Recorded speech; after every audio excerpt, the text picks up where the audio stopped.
Okay, so welcome to Module 2, and in this lecture, we'll be going over what is public speaking and what is known as the communication process. So, to begin, the communication process is just the simple way of how we communicate with one another. Now, there are two communication models. There's one way, which is when a speaker does all the talking, okay? So think of it as a lecture, right? And then there's two-way, and this is when the speaker and the listener take turns speaking. Think of like a debate or like a casual conversation that you have. Now, the basic communication model is what we will be talking about, and this is called the two-way communication model. It's right here on the screen. So you have a speaker, which is this woman on the left, right? She sends a message, right, or the information being shared to the listener. Okay, and then the listener provides feedback. Now, this feedback could either be nonverbal or verbal, which we'll go into a little bit more about a little later in the lecture. Now, there's also the channel, and that's the means in which the information is shared. So this could be like a phone call or a text message, things along those lines. And then there's interference, and think of it like a football team, right? When the football is interfered, it means that something interrupted it, right? And then overall, there's a situation because there's the right time and place to say anything. So to begin, I want to tell you a story. So a few years ago, one of my friends were getting married, and she calls me, right? And I'm like, okay, this is it. This is going to be the call. She's going to ask me to be in her wedding, right? And so I pick up the phone. I'm like, hey, how are you? She's like, oh, I'm good. We're just planning the wedding. And I was like, uh-huh. And she was like, I was just calling to let you know that your mortal nemesis is coming to the wedding and I'm sitting you guys next to each other. And I was like, oh, okay, thanks. And I hung up the phone. In this story, the speaker was my friend, right? She was the person who was presenting the oral message to me, the listener, right? And the message or the idea of what was being said was that, hey, you're sitting next to your mortal nemesis at the wedding. You're not in the wedding, right? And the channel or the means which the message was communicated was through the phone, right? So that is the first three steps of the communication process. The fourth step is the listener. Now, in every speech, any speech or any communication process, there's always a speaker and a listener. Without those two roles, communication is not happening.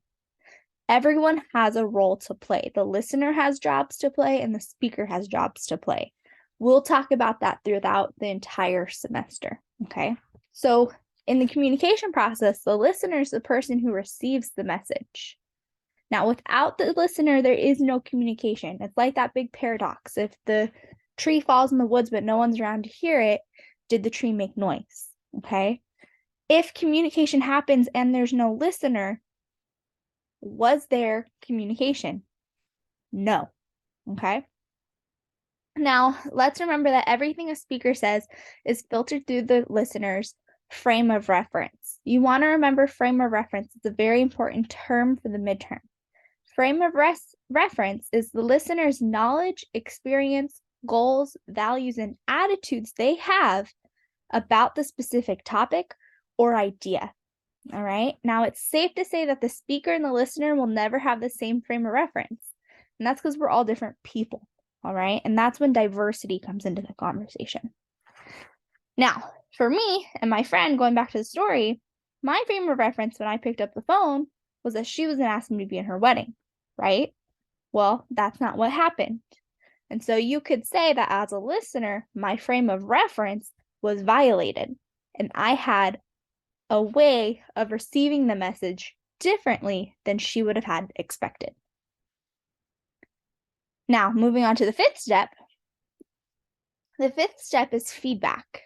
Okay? This is the cues of understanding from the listener. This is the gift that the listeners give the speaker. The speaker gifts listeners a conversation, right, or communication, or the idea, the message. Listeners provide the feedback, okay? Now, again, feedback is either verbal or nonverbal. So verbal would be things like, no, yeah, absolutely. Yeah, I get you. No, I don't really understand. Those are phrases, right? Things you would say. Now, nonverbal feedback look like head nods or giving a thumbs up or a peace sign, all of those sort of things, okay? Now, interference is the sixth step. Interference is just simply the art of avoiding anything that impedes the communication of a message. All right. So there's two types of interferences. You have internal interference, okay? And that's like when you have a toothache or your sock is sliding down your foot or there's static noise or you're running a fever. These are all things that could potentially destroy your message as a speaker, okay? It's all these things that we can't see. Internal interference is things that we cannot see. Now, external interference is alarms, okay? There's things that are external, things that could violate the message from external, or things that the listener could do to interfere, right? So things like alarms, someone walks in late, a frozen Zoom, all of these sorts of things, okay? Now, what are some ways that you think the president avoids interference during a speech, right? Because think about it, when the president gives a speech, there's always a bunch of reporters like snapping pictures and yelling at him, right? Those are all things that are external inferences, okay? So think of external inferences in conjunction with the president.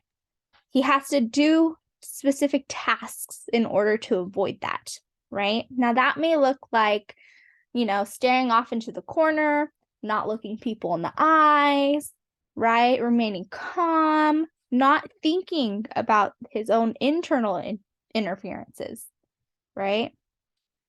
So that's step 5 and 6. Now, step 7, my favorite step, is the situation. Now, remember, there's always the right time and place in which the message is shared, okay? Now, the right place and right time is very important because it can either make the speech or break the speech, right? The setting helps the message or it can harm it. So, for example, think of a kid's birthday party. A kid's birthday party would be the wrong situation, right? Or the wrong place to announce that Santa Claus is not real. A better place to announce that would be,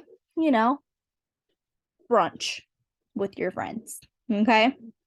Now, a kid's birthday party is the wrong situation because kids believe in Santa. You don't want to ruin someone's perfect moment, right? For your discussion post this week, you will be talking about step 7, okay? Step 7 is really important. The time and place makes or breaks a speech. Moving on. The multicultural world is really important. Remember earlier I said that we need to take into account diversity and frame of reference, okay? Especially here in America. In America, the United States is the most diverse society on earth. There are more languages spoken in the boroughs in New York City than anywhere else in the world. This is why it's so important to understand how to communicate with different cultures and to take into account their own frame of references, okay? Now, what are some of the issues you might run into when speaking from a person from a different culture? You might run into the issue of language, right? Maybe you don't speak the same language. Accents, maybe you don't understand their accent. Maybe, a peace sign means something good to you but bad to them, or a thumbs up is insulting, right? You have to take into account who you're talking to, and you might want to start calculating what might their frame of reference be, okay? So, for example, let's say we were at the broccoli conference, okay? And we're cupcake people, so we're going to go share a message about how great sugar is. The broccoli people, you're presenting to the broccoli people. They know broccoli and vegetables and they're anti-sugar, right? So we walk in and we need to learn how to communicate with them about sugar. That is an example of using the frame of reference to understand the diversity in giving a message. Now, again, just like frame of reference, the culture you are raised in governs how you react and understand messages. This includes gestures, facial expression, and other nonverbal signals. Okay. So again, maybe thumbs up means like, good job here, but maybe in someone else's culture across the world, it means like, hey, you're mean, right? Or you're bad. Okay. So the biggest thing we'll walk away from these past 2 slides is that your culture governs how you react to understanding messages. It also governs how you may present the message. Okay? Frame of reference. Now, a really big word is ethnocentrism.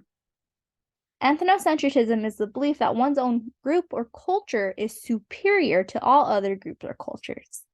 Now, this is a little scary, right? Because what this sounds like, or what type of group this would be, right, is things like Adolf Hitler. Okay.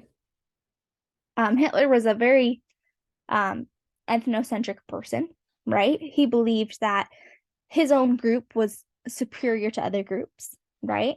And he abused ethnocentrism, and it led to prejudice and hostility towards different racial groups, religious groups, and cultural groups. Okay. Now, ethnocentrism is not always bad. There are parts of ethnocentrism that help create group pride and loyalty. Think about when you say the Pledge of Allegiance in elementary school or junior high or high school. You said it every day, and that's to make you feel proud to be an American. That's when we have, before the baseball games, when we sing the national anthem, right? Those things are good ethnocentric practices because they help create group pride and loyalty. So when you think of ethnocentrism, I want you to think of rhinos, okay? Ethnocentrism is having a hard time seeing past your own nose, okay? It's the belief that one's group or culture is superior to others. We will use this word a lot throughout this term, ethnocentrism, right? Think rhinos. Now, okay, how do I avoid ethnocentrism? If ethnocentrism could very easily be abused to be negative, how do you avoid it? Simply, the way to avoid it is understanding that avoiding ethnocentrism does not mean that you must agree with the values and practices of all groups and cultures. It just means that you respect their cultures and practice and belief, okay? It's just simply being aware of the differences by being respectful and sensitive and making sure that you are aware of your place, right? The situation. What room are you walking into? Avoiding ethnocentrism is just simply thinking about how you want to be respectful, okay? How you want to be respectful, how you want to be respected. And how do you communicate with different frames or references? Much like this picture here on the right, you have one person that says, to be like me, you should give up your way of life. They're being negative ethnocentric, okay? The person on the left, wow, what a unique and beautiful person. I should be like them. They're doing a better job at avoiding ethnocentrism. They are creating pride in a group and culture. They're respecting the culture, okay? They're saying, hey, I see what you're doing. I respect what you're doing. I should learn from you. Now, avoiding ethnocentrism is 3 words: adapt, avoid, and be. Adapt your message to the values and expectations of the listener, okay? So this is your job as a speaker. Your job as a speaker is to learn the other person or learn the listener's message or frame of reference to provide the best message, okay? Avoid using jargon and language that they might not know. Remember, you might be talking to someone that's from a completely different part of the world. You don't want to be offensive. And then B, as a listener, be attentive. That is your job as a listener. Adapt and avoid is the job of the speaker. But as a listener, you need to be attentive. Listen how you want to be listened to and watch your nonverbal cues, okay? You don't want to sit there with a sour face or putting like a thumbs down, right? You want to just be attentive and respectful. So, to conclude our lecture, let's review. The communication process is composed of 7 steps. You have the listener, or the speaker, the listener, the message, the channel, interference, the situation, and the definition of frame of reference is the second thing you want to learn, okay? Frame of reference is just everything that the person knows or the idea that they already have or the judgment they come into when coming to listen to your speech, okay? And the definition of ethnocentrism is the belief that one's group is superior over all others, right? If you're a rhino, it's seeing past your own nose. How diversity affects a message is simple, right? It goes back to ethnocentrism and back to the frame of reference. It's everything that we know, right? It's how we accept messages, how we're taught to accept messages, and how it's filtered through. That concludes the lecture for this week. Our next steps are to continue on to Module 2 in Canvas and complete the discussion board post that goes over Step 7. All right. You could email me at any time or see me in person at class on Thursday if you have any questions. Thank you, and I can't wait to read your discussion post. Bye.